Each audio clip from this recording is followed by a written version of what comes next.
What's up, everybody? This is Just James, and thank you again for joining us for another episode of Issa Kickback.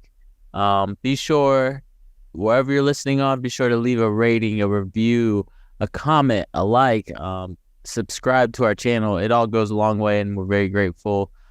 This episode is actually really special to us. This is our 50th episode, so we're going to discuss some of the challenges we've faced to get here. But also, we're just going to have a real conversation that we want you to take part in. So we're going to be asking questions that we think you should ask yourself and answering from our perspective. But hopefully, just to get you more involved with the comments, we'd love to post some shorts with some of the responses. So like I said, leave a like, review, subscribe, leave a comment. And just reach out to us. But with that said, we'll get started.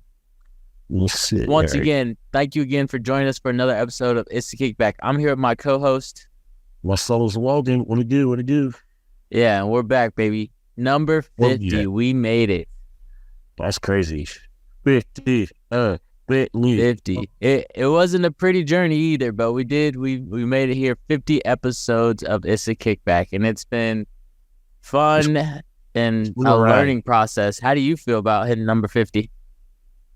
Honestly, I feel excited. Like, I stuck to something that we created from nothing, from just a notepad and an idea, and just us sitting on the couch thinking about what we could turn this into, to making it to episode 50. That's just pretty awesome, Like, we stuck to the plan, and the plan made ground, Yeah. We definitely did, and although we've had some struggles as far as, staying consistent and things like that, because, man, life does happen. So those are some of the things we faced, but I also feel, excited, and I'm glad we kind of stuck to it. It's been an interesting journey, to say the least, but just looking back, how do you feel about just how we've grown as hosts and things of that nature? I feel like we've grown a lot, especially, just the way we are able to get comfortable with, behind the camera and on the mics, and just have these conversations and be vulnerable with not only each other but our listeners. It's not every day you get people that look like us express themselves in such a manner, especially publicly. So I feel proud that we really made it this far, and it's only beginning still. We're still in the beginning stages, so it's definitely more to come, and I'm excited for the future. Yeah. What's been your favorite episode so far, Marcellus? Honestly, the one we did recently with the block buy, being the one block frame, that was kind of... Ooh, yeah. That was one that was very personal for both of us, because we both had no experiences, but it was kind of cool, because I've had listeners come up to me and be like, yeah, I was that guy. Yeah, please. And not realizing that that's who they were, and us talking about it kind of opened their eyes to the situation. So that's probably my favorite song. And the Kanye, because we love Jay. Yeah, and that was the Kanye one was very early, and that was episode number 5. So I pulled up our statistics, because that was one of my standout episodes. But I also enjoyed the episodes where we were where we got crafty and we made the cover arts. I thought that was really dope, and I thought it was kind of different.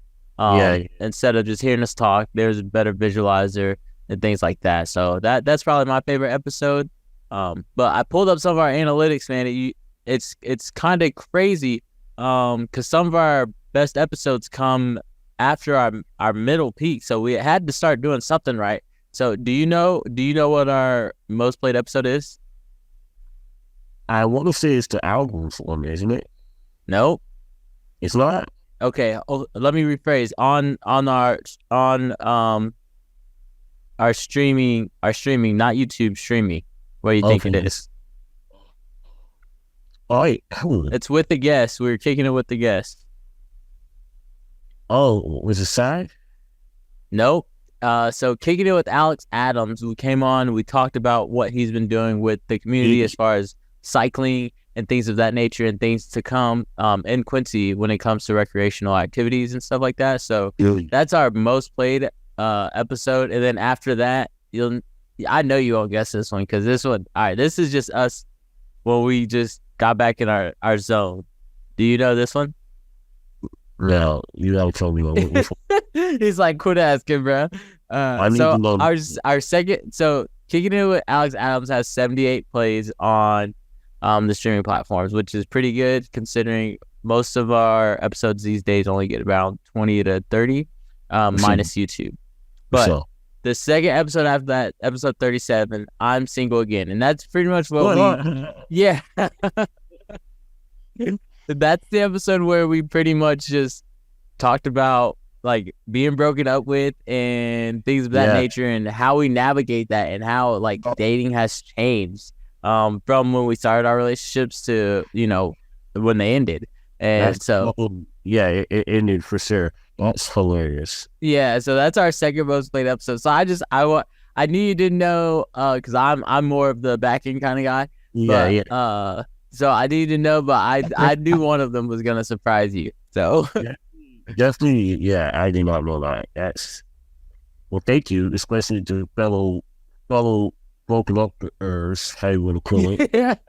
Well, right there with you. We're still fighting a good fight. You're not alone. That's awesome. Yeah. So go ahead. I was gonna say, like I said earlier, it's been a fun journey, and I'm glad that we stuck to our guns and we're still on it and we're still going. That's funny, honestly. Oh yeah. As difficult as it's been fun. You know, I've had the pleasure of sitting down with so many people. Yes. Just like we said earlier, life happens. So that's been cool. And I know you tune into those episodes and, you know, you also contribute. So I don't want people to think that when I have a guest on that you don't contribute, because especially with the Reese King interview, like you sent questions that you wanted to ask and things like that. So, you know, you're always hands-on. So I always appreciate that. And I don't want people to think you're just hands-off when it comes to a lot of that stuff. So, but just to wrap up the 50th episode segment, you know, I just want to say congratulations to you for hitting this milestone with me. Like, this is huge. But I think the last thing to kind of in that is, what do you think the most challenging part was developing this podcast? Honestly, it was nothing internal, everything external, everything on the outside. Because I feel like you and I, we got a good system as far as how we communicate and how we want to do the podcast. But like you said, life happens. So scheduling, we got kids, we have jobs. It's 12 o'clock by night now. We're staying up doing this when we both had to be up in the morning to raise our kids and go to work. Like it's nothing inside, it's all external factors. So that's probably the most challenging. We don't live in the same city. So that's definitely the most challenging by far. That's not even a hard question, you know? Yeah. But we continue to overcome. So absolutely. Yeah. So I guess that wraps up the 50th episode. To all our listeners, man, I hope you guys stick around. Remember, it goes a long way, believe it or not. If you subscribe, you like, you leave a review, you leave us a rating, like that does go a long way. It helps with the SEO and helps other people find us. And questions, because we want to know, we want to participate with you guys. So be sure to leave comments and ask questions, because we will respond as well too. So yeah, especially as we jump into this next segment where we just kind of get real. So I want everyone listening to kind of take these questions and answer them themselves, because especially a lot of our listeners show in our age groups, from the 25 to 35 age range. So, you know, we're all, you know, either we've already hit that 30-year mark or we're crossing it, or, you know, we just tend to start getting deeper with ourselves and trying to figure out what is it that we want. So as you hear these questions, we want you to kind of pause and answer them too. And, you know, like I said, leave a comment, like join the conversation with us, because we'll respond, especially on YouTube and especially on Facebook. Yes. We're always on social media. So yeah. With that said, so let's kind of jump into some of the tough questions that we've just started to ask ourselves lately. What's one that you've started to ask yourself, Marcellus? A big one recently, and this is only because of my financials, just been up and down. So I'm just starting to think about, what does success look like for me personally? And I want to ask you, like, what is your success story painting picture? Like, what do you think is success to you? And I'll So let back to you. that's a really good question. So success, man, you and some of our listeners may know, like I'm a grinder. I work, I don't do a That's an lot of understatement. fun these days, you know? That's an understatement. Don't let that boy sell himself short. This dude works 2 jobs. But success to me looks like a nice house surrounded with good neighbors, friends, family, my daughter coming home. Well, I don't have to check my bank account. I well, Yeah. So say that. it's kind of crazy how that answer has changed over the years. Because it used to be like $1 million, a nice car, a nice house, a good woman, like, Oh, and so gee. yeah. So to me, it's changed so much because it's like success to me is my daughter being happy and me not having to stress about too much in life. But just to spin that back to you, what does it look like to you? So today I picked up my son from my grandparents' house. Right? Mm-hmm. And when I walked in, my grandparents were just sitting there. My son runs up to me, hugs me. He says bye to his great grandparents, excuse me. And I was just thinking on my ride home because I knew we were going to do this today. And I said, man, like those are like, that's it right there. Like that's success. We got a nice house.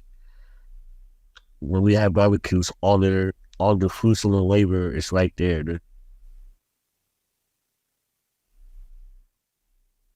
Oh, I lost you.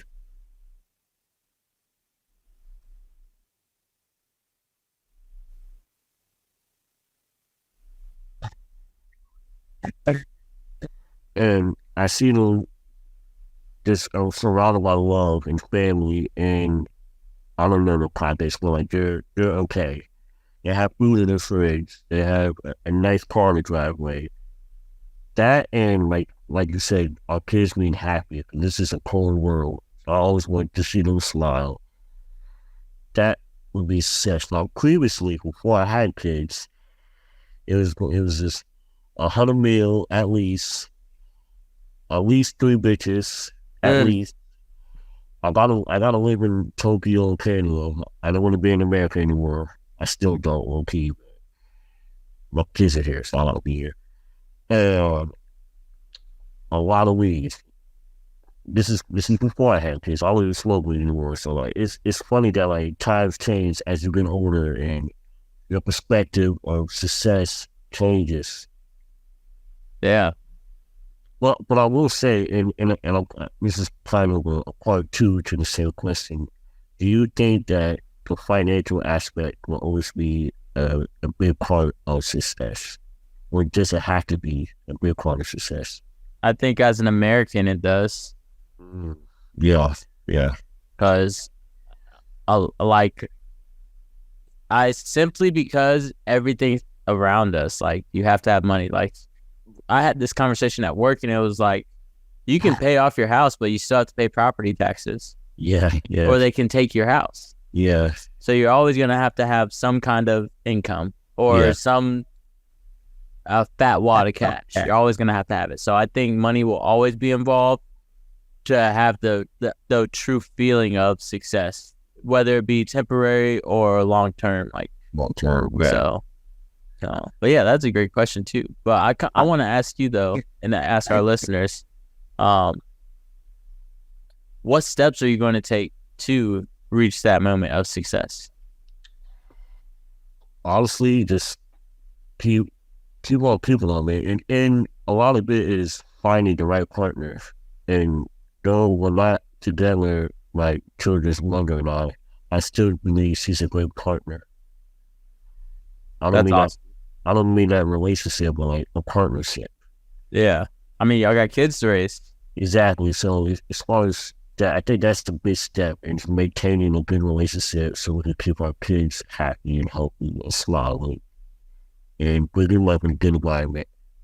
As far as the financial aspect, man, I just gotta keep working. I need a couple more side hustles like you, but Just keep working. Keep Nah, stack. yeah, I feel that, and that's a big thing because so I've said this before, but when you like grow up poor and then you start to get money, it's hard to be disciplined, you know, Yeah.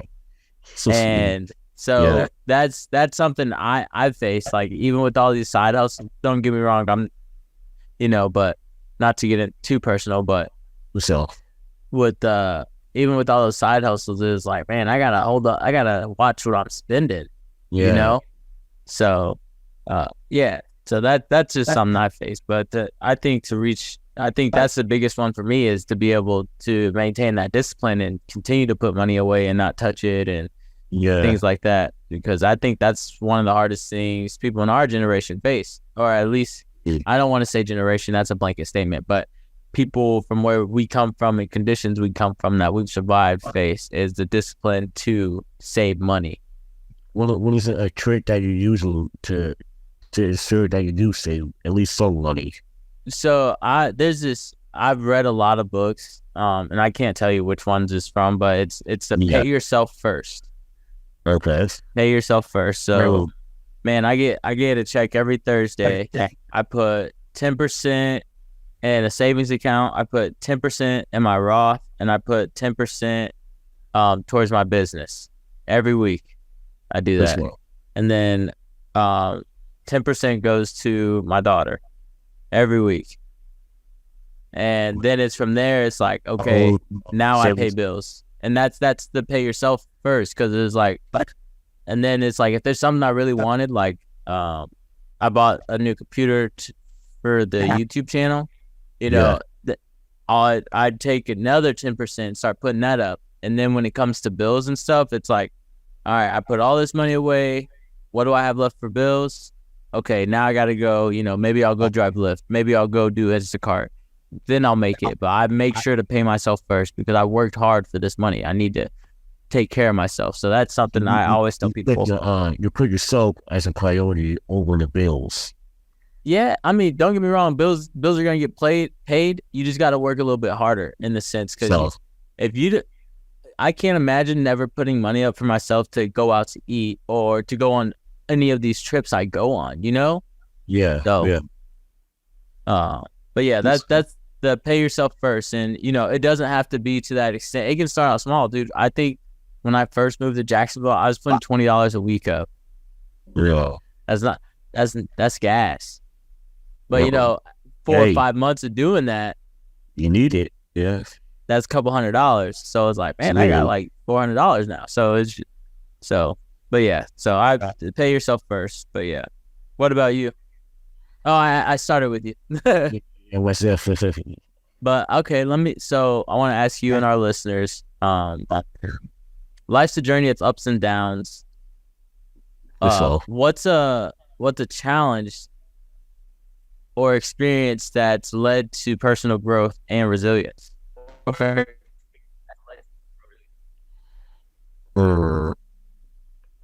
No, how do I with this?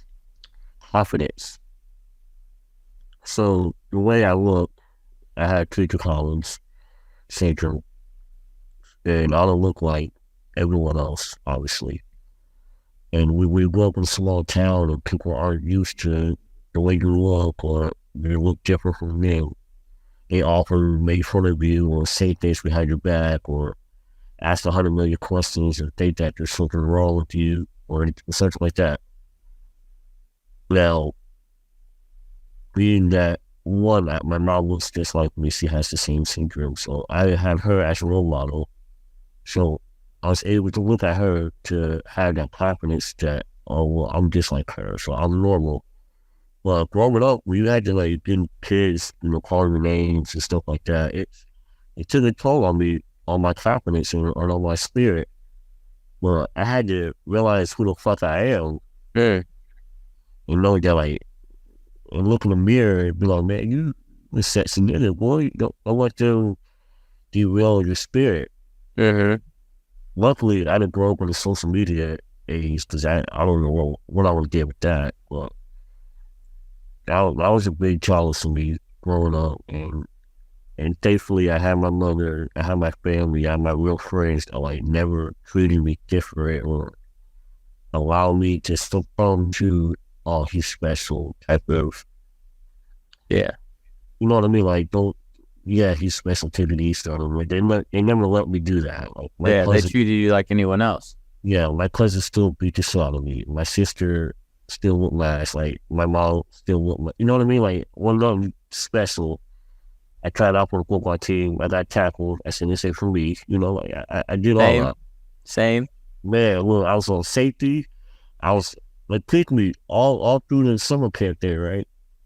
The first scrimmage day, dude tackled me, like, from the left. Oh, shit. That's another this ain't for me. Well, see, this ain't for me. But, I'm telling you, fuck me up, man. But I had to, I'm trying to tell you, I'm trying to tell you. Hey, mine's funny because I had a similar situation. We were doing a drill and I went up against Jordan McGriff. We were in junior high. So, you know, Jordan McGriff, like grown ass men in junior high. Yeah, you did, yeah. He smoked my boy. I was laying out. All right. So then I quit football, right? Yeah. Why did they have that clip and put it in like the end of the year film of me getting flattened by Jordan McGriff, bro?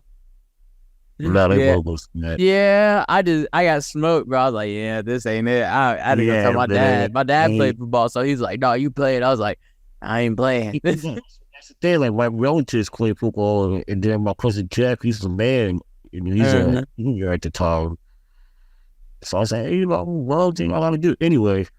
Wasn't for me, but I had to, as I got older, I had to like, well, if my beauty, whatever, does it meet the means of standards, well, let me show them my personality. Let me show them my game. Let them show them me on the inside. And when I tell you it worked, and then it worked, you better ask about me, you know what I'm saying? Well, that's just a big struggle and challenge that I had to overcome, and I just pray that my daughter looks at me as an example, like my mom, like I did for my mom. When she realizes that she's beautiful and she's worthy and she's all that in the back of chicks, you know what I'm saying? Like that was one of the, if not the big thing that I had to overcome growing up. Yeah, no, that's awesome. I still deal with today, but I know who I am. So yeah, and at the end of the day, and it's just like, man, we always get those waves of doubt. Yeah, but as long as you can bounce back, like you said, I know who the fuck I am, you know? Yeah.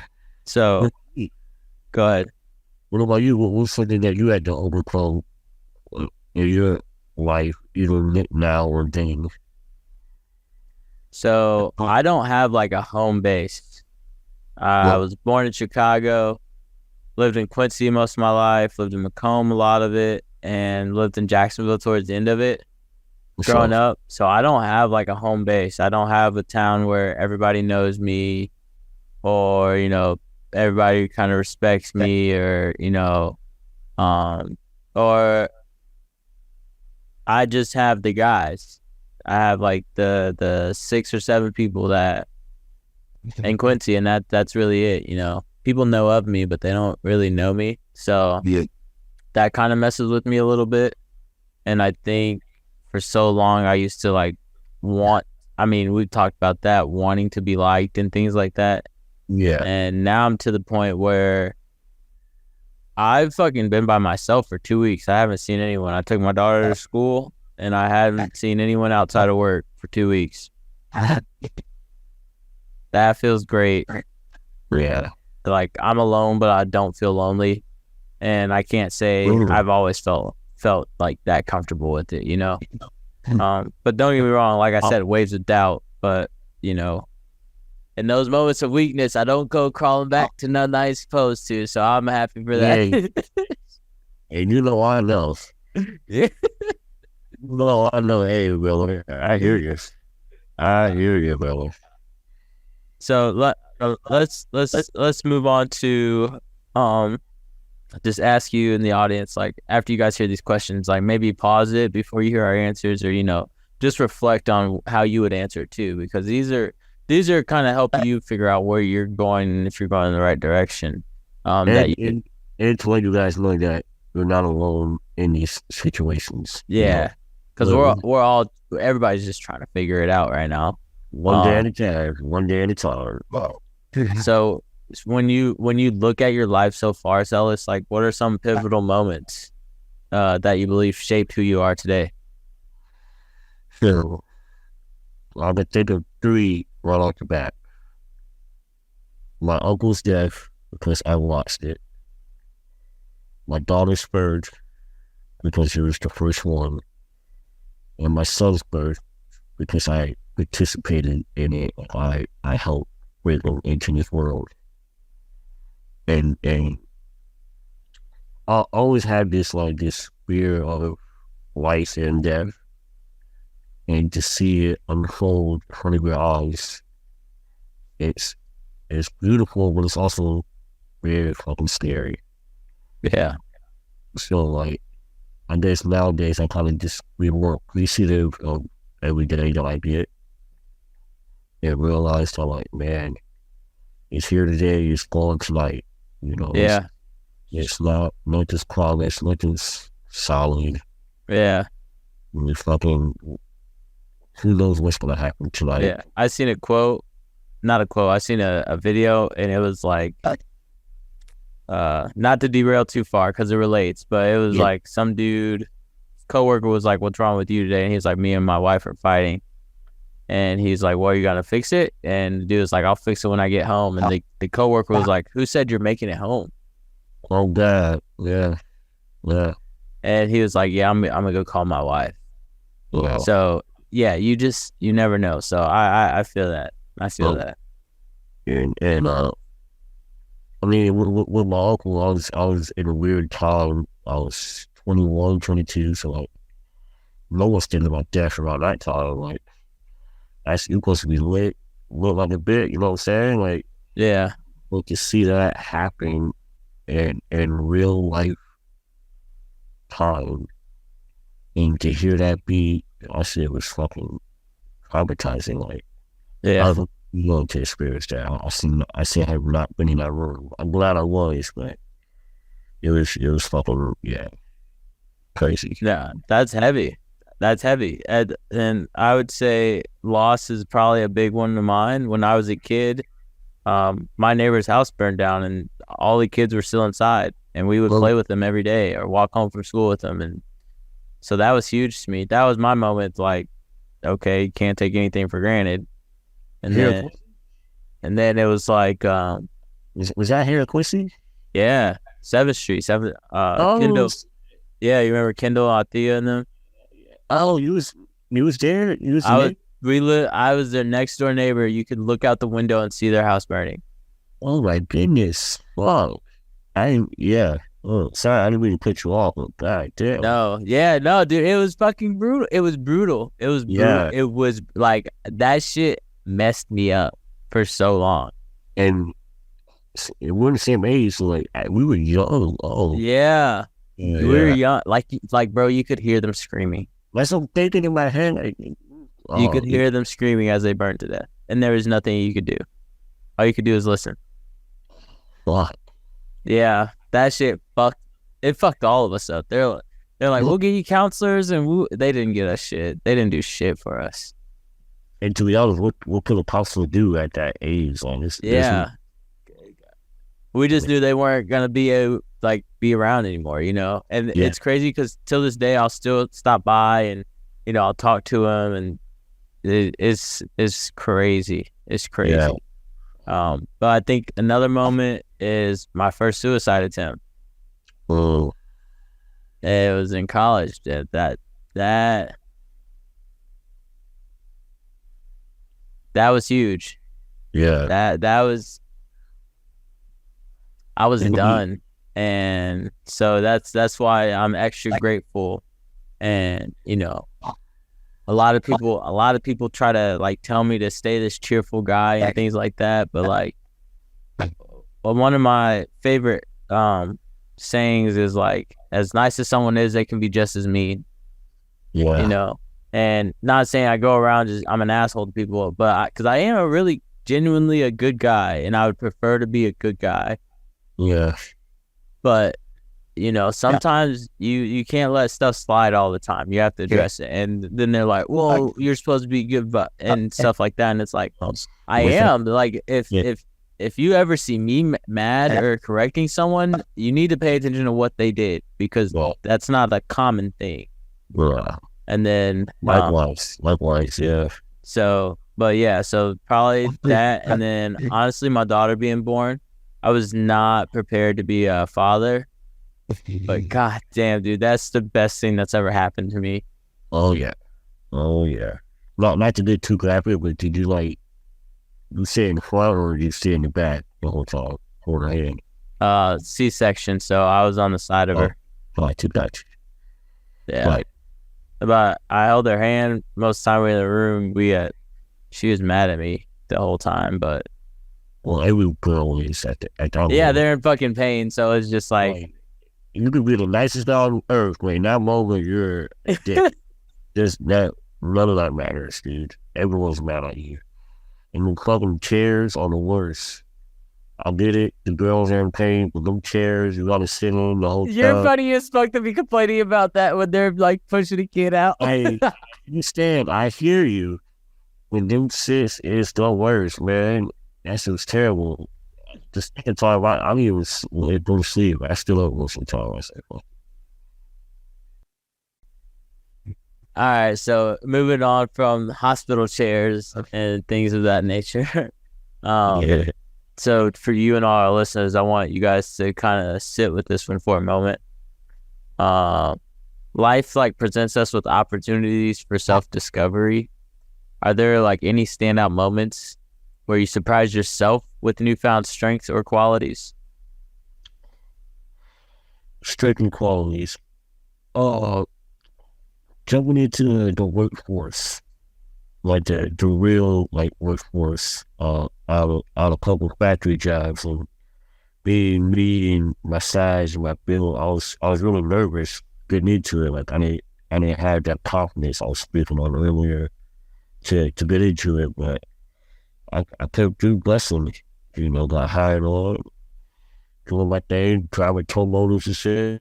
And people ask me how to do things, and I saw them how to do it. It's a beautiful thing, I never saw myself being a factory guy. Here I am. How about yourself, though? What do you think? Yeah. No, that's dope. So so you feel like you've kind of taken a role as a leader in the workplace, and in a workplace you never thought you'd ever be in. I won't say leader yet. I ran it yet, but definitely a part of the team. Yeah. I know, definitely one with the culture, as you will. I get my hands dirty. My hands look like this, so hers can look like this? No, her hands dirty too. It's the kid's hands that's stuck with the Cheetos. Exactly. Well, Jesus. I would say for me, similar to yours, is just being an adult, and because I don't think there's like really preparation or proper preparation, like as far as school goes. Like even college is like, I think the one thing that I took away from school is being up at the crack of dawn and having to do it. Yes. Not so much. I mean, don't get me wrong, having due dates and stuff like that for what I do. I'm sure yours is a little different. You have goals you have to reach throughout your shift or something like that. Right. But yeah, I don't, because school is way more serious than the workforce. I feel like, because when I joined the workforce, and I was like, oh, these motherfuckers just like talk to each other for 8 hours all day and then go home and come back and do it again. I'm not social like that. Or they don't do nothing. Yeah, that was me. I didn't do nothing. They would talk to each other. I would do nothing. I was kind of just wait for work to come in. I'm guilty of that. But so, not to get too distracted. Don't you hate when they're like trying to like start on conversations with you? Like, you don't know these people. You don't. I don't mean to be that guy, but I hate when that happens. Like, man, it just feels so forced. Exactly. Like you're 50. We're not going to talk about the same thing, dude. Like, yeah, I know.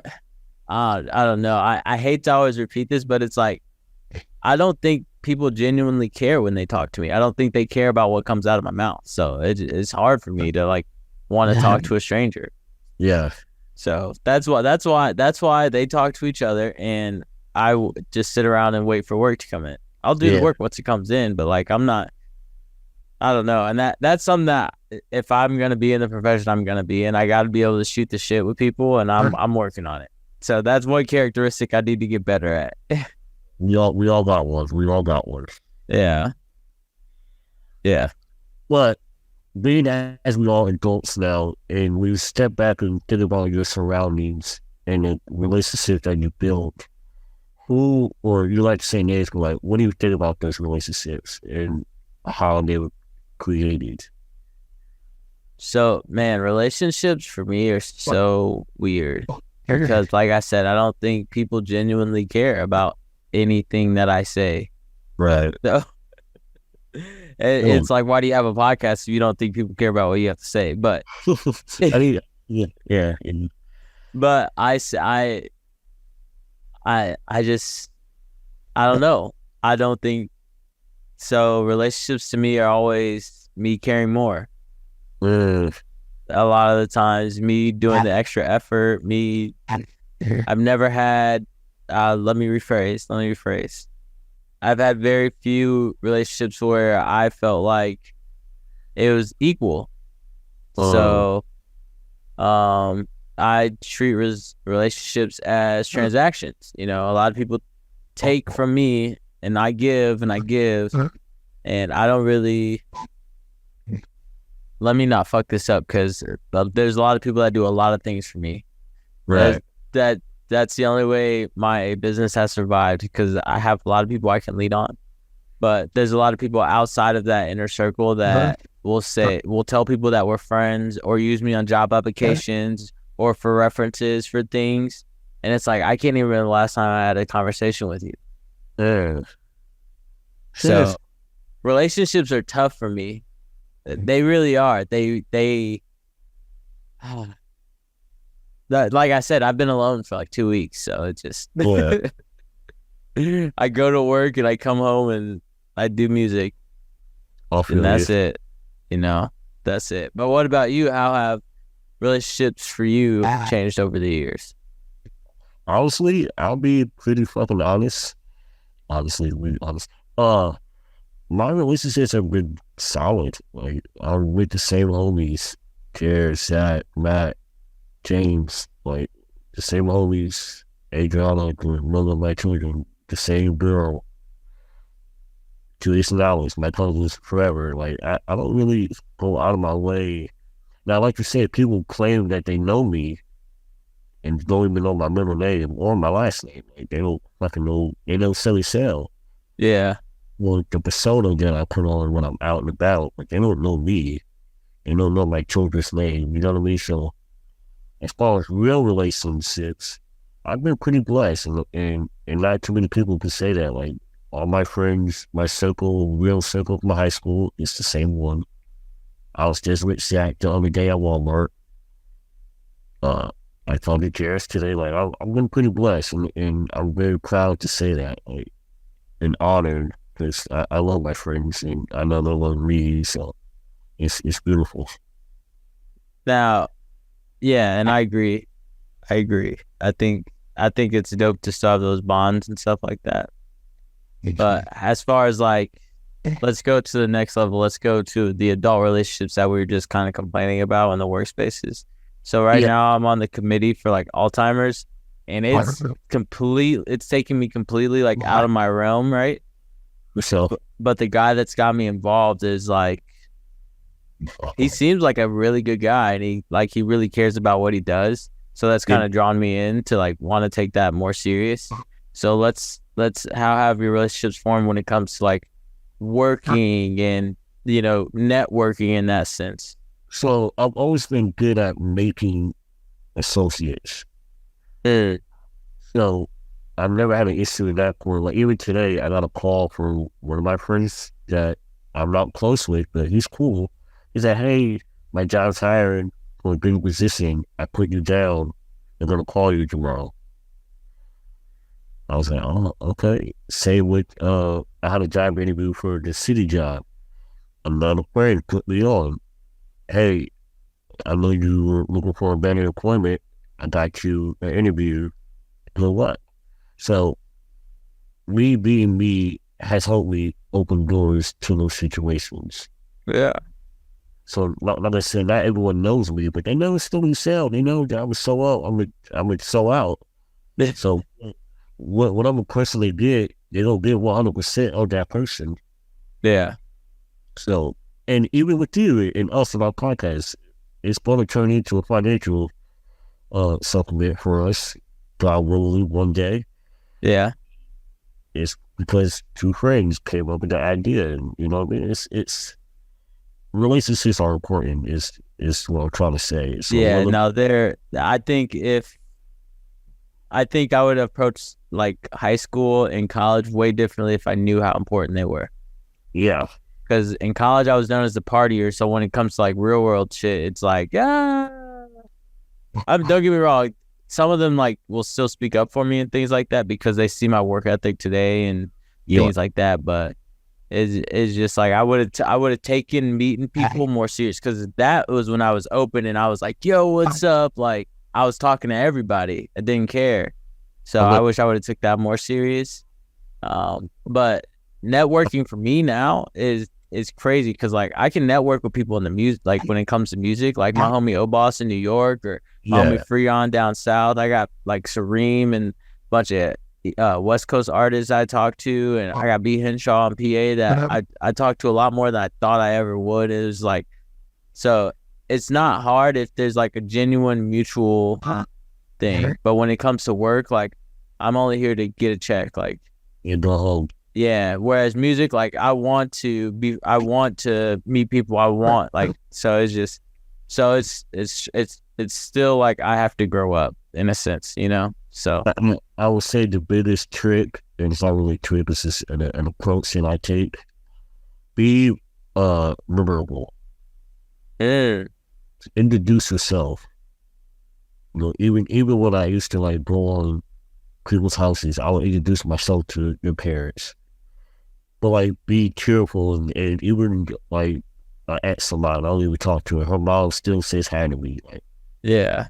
I was that guy. Like people on the bus, if I ever took the bus, will still say hi to me. Like it's only memorable. So that's definitely yeah. I like that because it sparks the another one is like always leave people with the better experience. Yeah.